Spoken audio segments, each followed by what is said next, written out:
ꯑꯩꯈꯣꯏꯅ ꯉꯁꯤ ꯇꯧꯗꯣꯏꯁꯤꯅ pistil, megasporangium, embryose ꯀꯣ ꯁꯤꯅ female reproductive structureꯁꯤꯡꯗꯨꯅꯦꯕ ꯑꯩꯈꯣꯏꯅ ꯉꯁꯤ ꯇꯧꯗꯣꯏꯁꯤꯅ ꯑꯩꯈꯣꯏꯅ ꯃꯃꯥꯡꯒꯤ ꯄꯥꯔꯠꯁꯤꯡꯗ ꯇꯧꯗꯣꯏꯁꯤꯅ ꯇꯧꯈ꯭ꯔꯤꯁꯤꯅ ꯑꯩꯈꯣꯏ ꯃꯃꯥꯡ ꯄꯥꯔꯠꯁꯤꯡꯗ ꯇꯧꯈ꯭ꯔꯤꯁꯤꯅ male reproductive structureꯁꯤꯡꯗꯨꯅꯦꯕ ꯑꯩꯈꯣꯏ ꯃꯃꯥꯡ ꯄꯥꯔꯠꯇ ꯇꯧꯈ꯭ꯔꯤꯕꯗꯣꯀꯣ pollen grain, microsporangium, the stamen ꯁꯤꯁꯤꯡꯁꯦ ꯑꯩꯈꯣꯏ ꯃꯃꯥꯡ ꯄꯥꯔꯠꯇ ꯇꯧꯈ꯭ꯔꯦꯀꯣ ꯃꯌꯥꯝꯅ ꯌꯦꯡꯕꯤꯗꯕ ꯌꯥꯎꯔꯁꯨ ꯑꯩ ꯗꯦꯁꯀ꯭ꯔꯤꯞꯁꯟ ꯂꯤꯡꯛꯇ ꯚꯤꯗꯤꯑꯣꯗꯨꯒꯤ ꯂꯤꯡꯛ ꯍꯥꯞꯆꯔꯛꯀꯦꯀꯣ ꯑꯗꯨꯒ ꯌꯦꯡꯕꯤꯌꯣ ꯑꯗꯨꯗꯤ ꯍꯧꯔꯁꯦ The gynoecium represents the female reproductive part of the flower. Gynoecium से flower गी female reproductive part ने हाइदना को gynoecium से को female गी reproductive part है से gynoecium को stigma, style, ovary से gynoecium गी reproductive organ ने बको सी अहुम सिना ममांग दस diagram दा हाई क्रम ने बको next.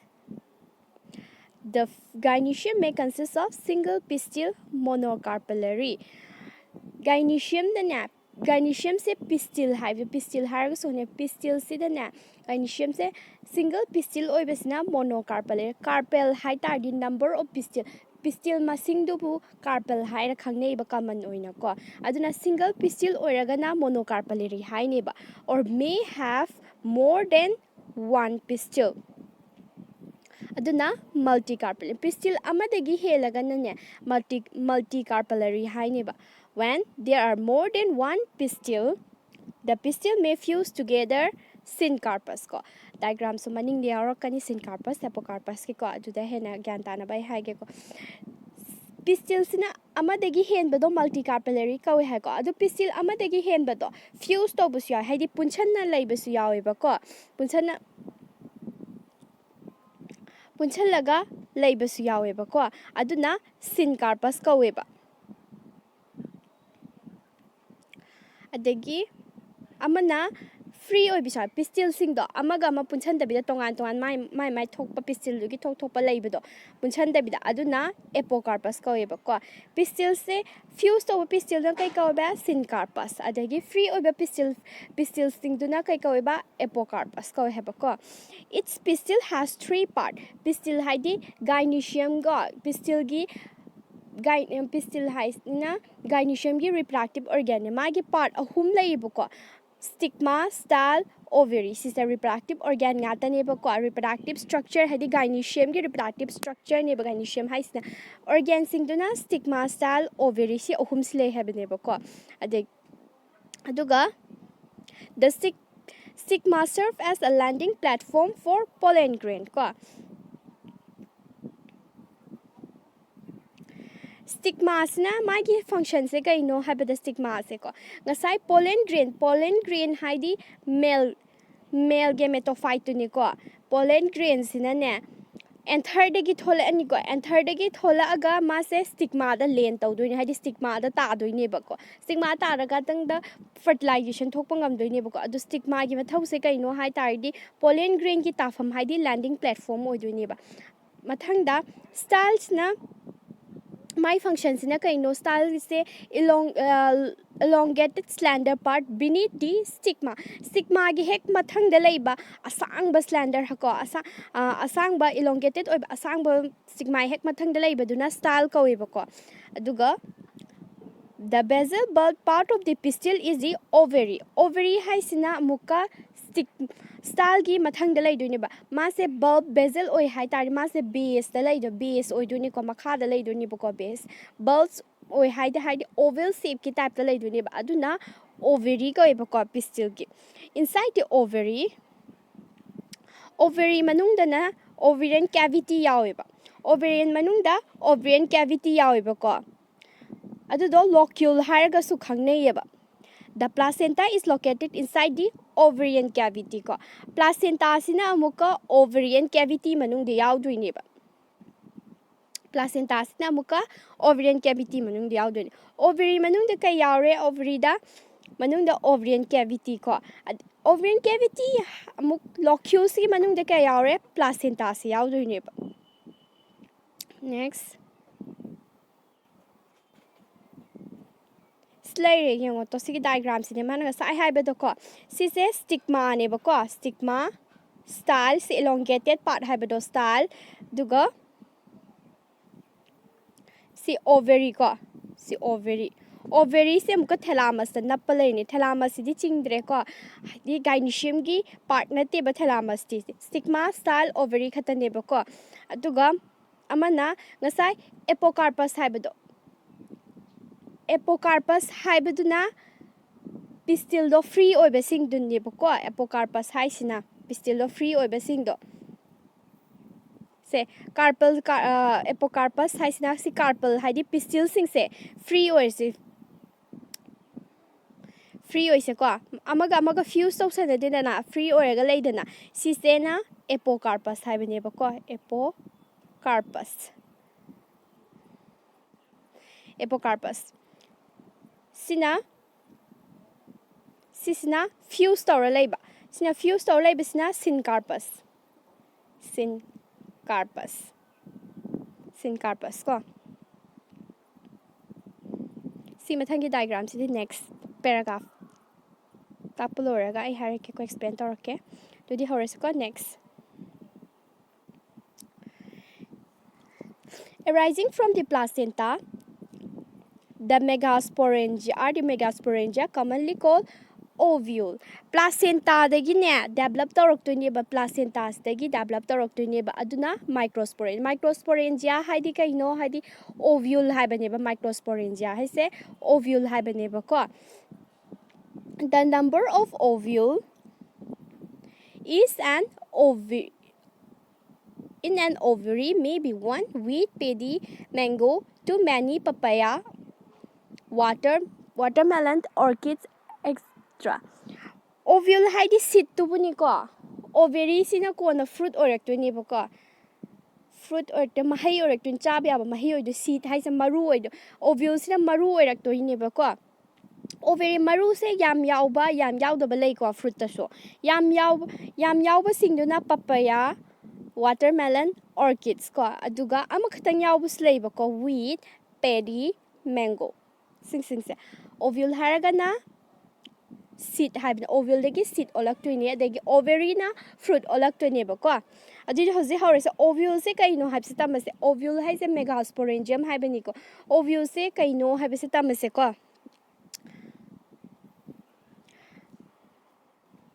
The ovule is a small structure attached to the placenta by means of a stalk called funicle. Ovule se placenta de attached so placenta de arise tawri habana tro placenta de gi arise tawri habane ovule se adidi placenta da ma se nappaga leidoine ba ko adu do stalk ama use tawra magi haidi magi stalk ama leiba ko adu na adu do sizinaraga ma se nappa leidoine attached tawra leidoine ba adu ki stalk to kai kauge haitade funicle kaweba ko The body of the ovule fuses with funicle in the region called hilum. The body of the ovule fuses with funicle. Ovule ga funicle ga fuse tawbagi region duna hilum kaweba ko. Haidi ovule ga na funicle ga attached tawbagi region do area do aduduna hilum kaweba. Ngasai placenta sida ovule se nappa leiba se stalk amagi mateng na ni haire aduna funicle kawre ovule se placenta da nappa leiba funicle do adugi area do ovules na fuse tawriba area do ko funicle ga adugi region do na hilum kaweb thus hilum represents the junction between ovule and funicle ovule ga funicle ani gi maraki region do bune ba hilum haise ko kaim natte ba each ovule has one or two protective envelope called integuments ko ovule gi ne magi protective envelope haidi covering leiba ovule gi ko cover toba magi envelope ko layer ani leiba ko adubu integuments ka weba ko integuments encircle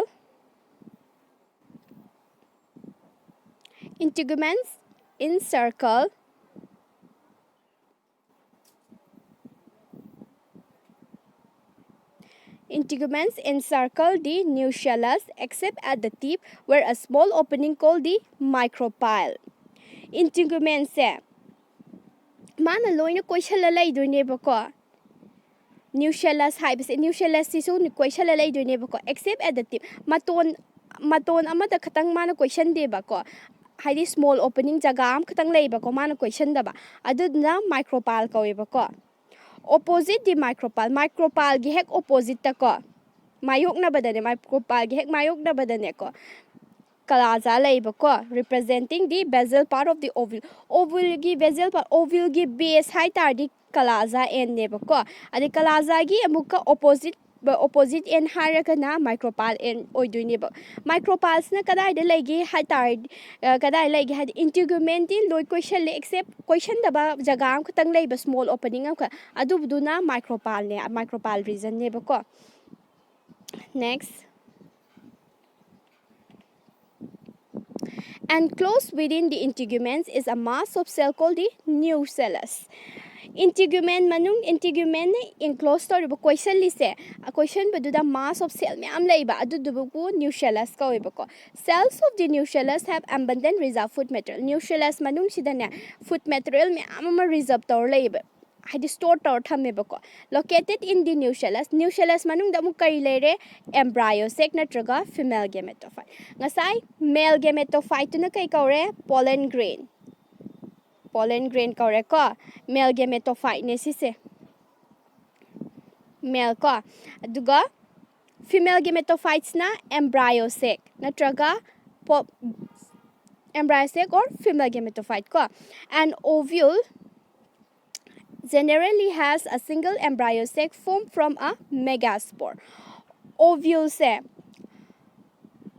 megaspore dagi form tawisa ko single embryo sac ovule se ayamba ne embryo sac generally embryo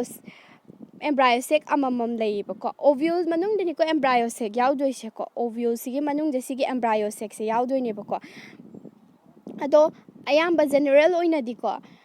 ovule amamam ovule the neck embryo sac se single yamba yaugal le habani da ko adudi yengase ko ngasagi si hai ki ba mayam da diagram do mu yengase ko sida yengase diagram se kai hai bano habado ngasai hai ko funicle hai sina kai no funicle hai se placenta da ovule se ko sigi ovule se ko placenta da attached tawra leiba stalk man attached tawra lei hai dana adu dune ba si funicle hai se aduga hilum haisna kaino hilum haidi junction karamba junction funicle ga ovule gi region se ko si region se sina funicle som sangkat khibase na funicle ne ba ko funicle ga ovule gi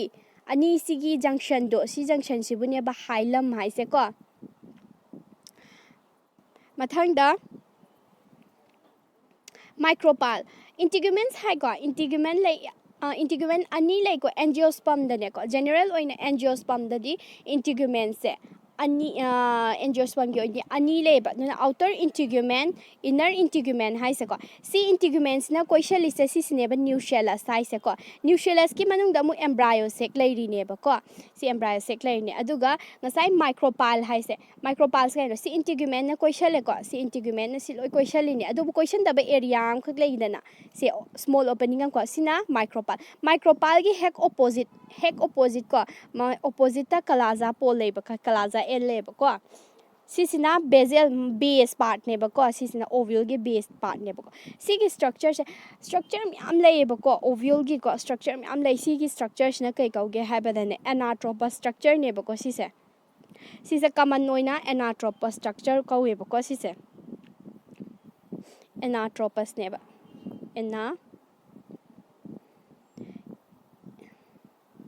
anatropous kau e ba ko si structure se na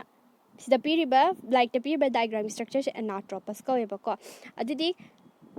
nucellus haidi kai ne ba mass of cell ko integument ko sheli ba mass of cells nucellus manung da embryo se ko aduga integument na question da ba small opening ama lai baduna micropyle gi opposite da kalaza ko hilum haisina funicle ga ovule gi ꯃꯔꯛꯇ ꯂꯩꯕ ꯖꯪꯁꯟꯗꯣ ꯑꯗꯨꯗꯨꯅ ꯍꯥꯏꯂꯝ ꯐ꯭ꯌꯨꯅꯤꯀꯜ ꯍꯥꯏꯁꯤꯅ ꯄ꯭ꯂꯥꯁꯦꯟꯇꯥꯅ ꯑꯣꯚ꯭ꯌꯨꯜ attach ꯇꯧꯕꯗ ꯃꯇꯦꯡ ꯄꯥꯡꯉꯤꯕ ꯍꯥꯏꯗꯤ stock ꯑꯃꯅ ꯃꯇꯦꯡ ꯑꯣꯏꯔꯒ ꯇꯧꯕꯅꯤ ꯑꯗꯨꯅ ꯐ꯭ꯌꯨꯅꯤꯀꯜ ꯀꯣ ꯁꯤꯅꯦ ꯗꯥꯏꯒ꯭ꯔꯥꯝ ꯉꯁꯥꯏ ꯍꯧꯖꯤꯛ ꯄꯥꯈꯤꯕ ꯃꯌꯥꯝꯗꯨꯒꯤ ꯗꯥꯏꯒ꯭ꯔꯥꯝ ꯁ꯭ꯇ꯭ꯔꯛꯆꯔꯗꯣ ꯀꯣ ꯗꯥꯏꯒ꯭ꯔꯥꯃꯦꯇꯤꯛ ꯁ꯭ꯇ꯭ꯔꯛꯆꯔꯗꯣ ꯑꯗꯨꯗꯤ ꯁꯤꯅ ꯁꯤꯒꯤ ꯚꯤꯗꯤꯑꯣꯁꯤꯒꯤ ꯑꯔꯣꯏꯕ ꯁꯦꯛꯁꯟꯅꯦ ꯑꯩꯈꯣꯏ ꯃꯊꯪ ꯇꯧꯗꯣꯏꯁꯤꯅ ꯃꯦꯒꯥꯁꯄꯣꯔꯣꯖꯤꯅꯦꯁꯤꯁꯁꯦ ꯃꯊꯪ ꯚꯤꯗꯤꯑꯣꯗ ꯇꯧꯅꯤꯀꯣ ꯃꯦꯒꯥꯁꯄꯣꯔꯣꯖꯤꯅꯦꯁꯤꯁꯁꯤꯗꯒꯤ ꯄ꯭ꯔꯣꯁꯦꯁꯅꯦ ꯁꯤꯗ ꯑꯦꯝꯕ꯭ꯔꯥꯏꯁꯁꯦ ꯐꯣꯝ ꯇꯧꯔꯛꯄꯗꯣꯏꯅꯦꯕꯀꯣ